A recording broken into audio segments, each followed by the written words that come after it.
In the opening remarks, the acting managing director for Climate Change and Development Authority, William Lakain, welcomed everyone to the meeting.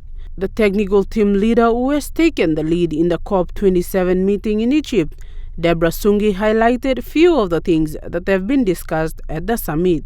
The main key focus which our minister at the political level had raised in the ambition meetings and call out to developed countries that we small island countries have already beefed up our nationally determined contribution targets, even though we were not the contributors to what is happening in terms of the global emissions.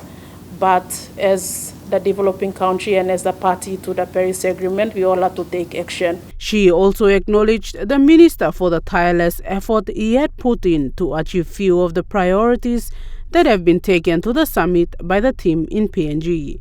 Some of the key priorities that have been brought to the summit by the team were RED+ mechanism, adaptation, loss and damages, finance and many more. Minister Kilepo highlighted some of the outcomes for the key priority areas that have been discussed. PNG, being the chair of the Coalition of Rainforest Nations, has successfully led the discussion for the Rainforest Nation to allow RED+ mechanism back into the Cop27 Shamel-6 implementation plan at the end of the Cop27.